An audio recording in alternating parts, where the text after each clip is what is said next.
I haven't really used these too much. All right, and so we're left with these abelian, what are called abelian semigroups, or these 14, right?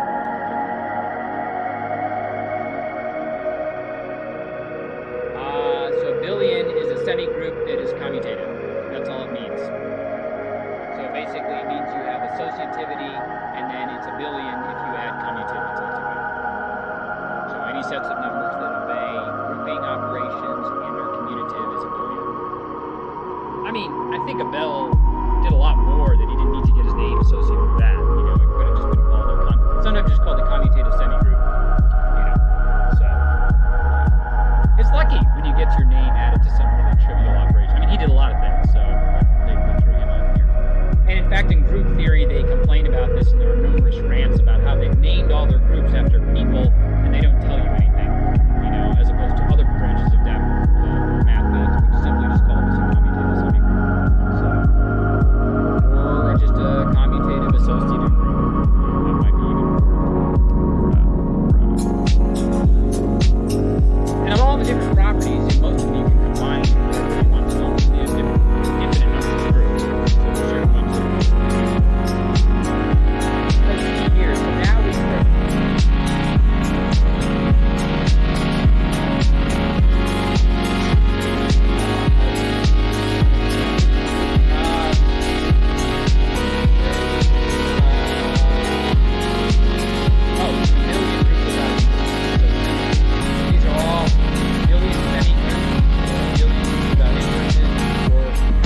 Associative groups without inverses, you know, so you see the problem, you know. And so I guess he studied them a lot, so he got his name through the properties. So we have 14 of those that form 196 pairs. So these are we get to. So we want to look at the ones that are distributed. So that basically means we have our multiply. We assign one of those operators to be the addition operation, the other to be the multiplication operation, and we show that it's distributed. And of those 196, 74 operator pairs distributed like semi-rings, or they can be called rings. So semi-ring is a ring without inverse, a ring without inverse. And if you look at the various definitions, the Wikipedia definition, Apple's definition, rigorous. They all have stuff. I tend to be like, Wikipedia says that is true, and so therefore you should be aware that that is the truth that most people will believe. So I don't know which one we've chosen here, whether it's the Wikipedia or the Wolfram. There's also various encyclopedias that define this stuff too. Yes. Define what? Ring?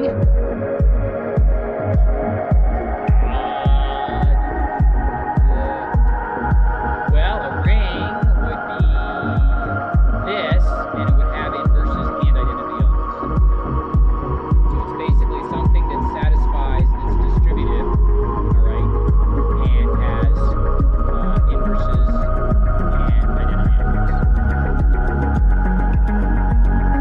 But if you type ring, you'll look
these felds. So the ones that distribute are marked with the D here. The ones that distribute and have a 0-1 operator pair that works are shown in the square here, and some of them have 2. So if I pair, I'm going to make plus union min and multiply intersection min, and I define 0 to be the empty value and plus to be, 1 to be plus infinity, then I can create a feld, essentially, out of that. I had a lot of debate with someone about this one, whether I can have plus infinity 0 element and have it be less than the 1 element. The requirement of 0 actually be less than kind of like when I talked about so that's kind of what we want. So these are sort of the full space of things that are possible.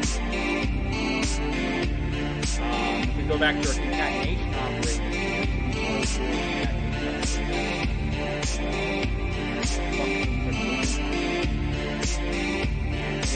what that is. All operators, all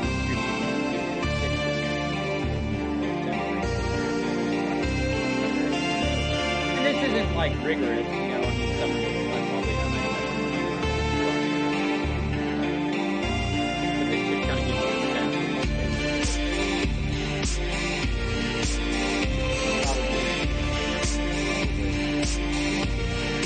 So let's get into, now we're going to kind of really move forward here. So we can vector spaces. So we have associative vector addition. Again, all associative are conformant. We have concept of scalar multiplication. A great deal of religion, you see, is an attempt to regain the golden age, the paradise lost. And so it involves, as it were, an attitude of surrender. Be not anxious for the morrow, what you shall eat, what you shall drink, or what clothes you will wear. Or consider the flowers of the field. They don't work, they don't spin, they don't gather into barns. And yet Solomon, in all his splendor, was not clothed like one of those. And so if God clothes the grass of the field which exists today and is thrown tomorrow into the oven, shall he not much more clothe you, faithless ones? I'm translating it myself to put it in a way that isn't just so familiar that you don't hear it. Now, that's totally subversive. These words in the Bible are outrageous.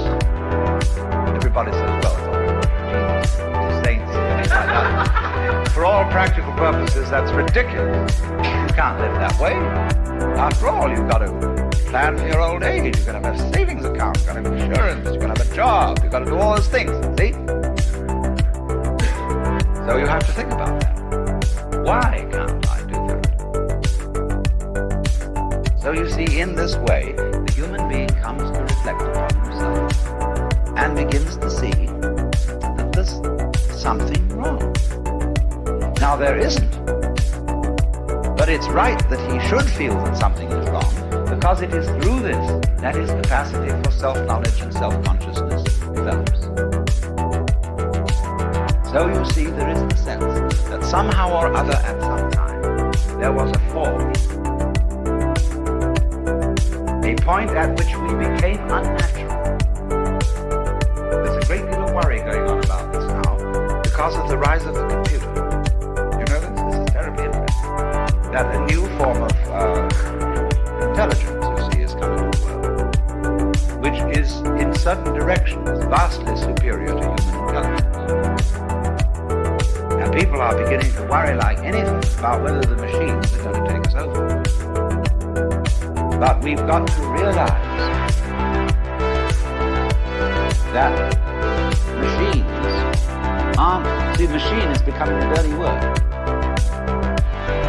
Just a machine, mere machine. See? But actually, there has grown out of us, through these things, enormous electronic circuits that are new forms of life.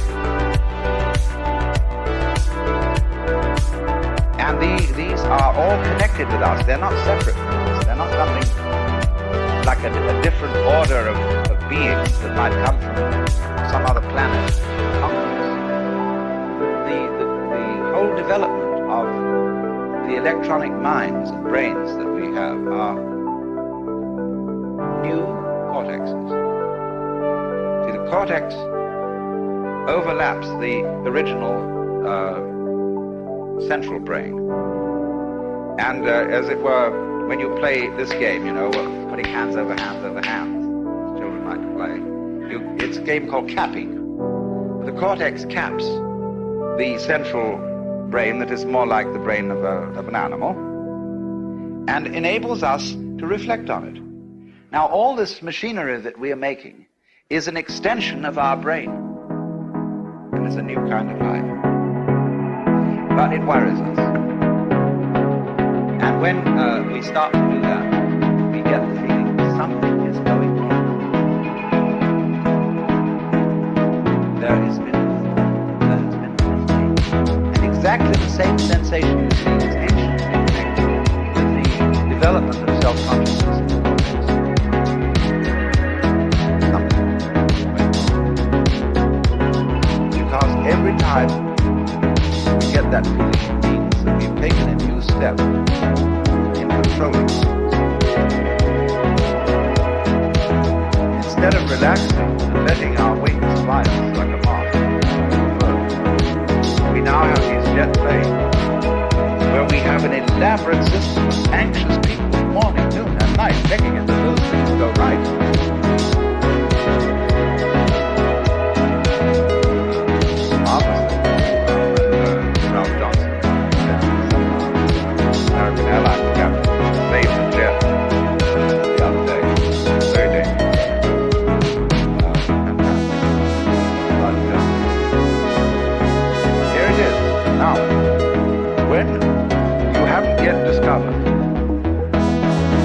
That the new development, such as self-consciousness, is really a new form of nature, like a branch coming out of a tree, which is a kind of a new development of the trunk. And it's something just as healthy and just as splendid as that. Then you begin to reproach and say, oh dear,